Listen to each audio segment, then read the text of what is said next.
അച്ഛനും അമ്മയും പൊരിഞ്ഞ വഴക്ക് മൂത്ത് അവസാനം അമ്മ ഒരു തീരുമാനമെടുക്കുകയാണ്, ഡിവോഴ്സ് എന്ന് പറയുന്നത്. ആദ്യമൊക്കെ കുട്ടികളെ സപ്പോർട്ട് ചെയ്തു. പക്ഷെ പിന്നീട് അവർ വളർന്നു വന്നപ്പോൾ അവർക്ക് ഈ ഡിവോഴ്സിനോടൊന്നും അംഗീകരിക്കാൻ സാധിക്കില്ല. കാരണം അത് അവർ മനസ്സിലാക്കുന്നു, ഇനി ഒരിക്കലും അച്ഛൻ വേറെ അമ്മയും മക്കളും മാത്രമായിട്ട് ജീവിക്കുന്നൊരവസ്ഥ ഇത് അവരുടെ മനസ്സിനെ ഒരുപാട് നോവിച്ചു എന്നുള്ളതാണ്. അച്ഛനും അമ്മയും ഇങ്ങനെ വേറിട്ട് ജീവിച്ചാൽ പറ്റില്ല. അപ്പോൾ അതുകൊണ്ട് തന്നെ ആദ്യം ഡിവോഴ്സിന് സമ്മതിച്ച ആ കുട്ടികൾ തന്നെ അവസാനം അമ്മയുടെ കാല് പിടിക്കുകയാണ്. ഇനി ഡിവോഴ്സിന് ശ്രമിക്കേണ്ട കാര്യമില്ല. കാര്യം അച്ഛൻ്റെ ഭാഗത്താണ് തെറ്റെന്നുള്ളതൊക്കെ ശരിയാണ്, ഈ മക്കൾക്ക് അത് മനസ്സിലാവുന്നുണ്ട്. പക്ഷെ എന്നിരുന്നാലും അച്ഛനെ ഒഴിവാക്കിക്കൊണ്ടൊരു ജീവിതം, ആ ഒരു സഹിക്കൽ അവരണ്ട് ഏറ്റെടുക്കുകയാണ്. പക്ഷെ അമ്മ വിട്ടുകൊടുക്കുന്നില്ല.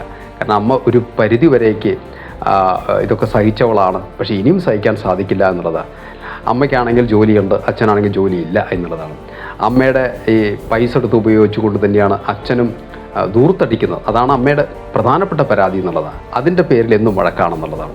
പക്ഷേ മക്കൾ വളർന്നു വന്നു കഴിഞ്ഞാൽ സ്വാഭാവികമായിട്ടും അച്ഛനും അമ്മയും മാത്രം തീരുമാനിച്ചാൽ പോരാ എന്നുള്ളതാണ് ഇതിൽ നമ്മൾ മനസ്സിലാക്കേണ്ടത്. കാരണം അവർക്ക് ഒരു റോളുണ്ട്, മക്കൾക്കൊരു റോളുണ്ട്. അച്ഛനും അമ്മയും മാത്രം തീരുമാനിച്ചു കഴിഞ്ഞാൽ അവർ തന്നെ ജന്മം കൊടുത്ത കുട്ടികളാണല്ലോ. സ്വാഭാവികമായിട്ട് അവരുടെ മനസ്സ് ഒരുപാട് വേദനിക്കുന്നുണ്ട്.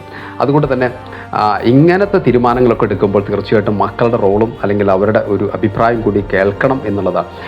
കാരണം അവർക്ക് അച്ഛനും അമ്മയും പിരിഞ്ഞിരിക്കുന്ന ഒരിക്കലും സഹിക്കാൻ സാധിക്കുന്നില്ല എന്നുള്ളത്. കാര്യം അവർ തമ്മിൽ വഴക്ക് തന്നെയാണ് എന്നും അടിപിടിയൊക്കെ ഉണ്ടെങ്കിൽ കൂടി മറ്റു മാർഗ്ഗങ്ങൾ തേടണമെന്നാണ് മക്കൾ ആവശ്യപ്പെടുന്ന കാര്യം.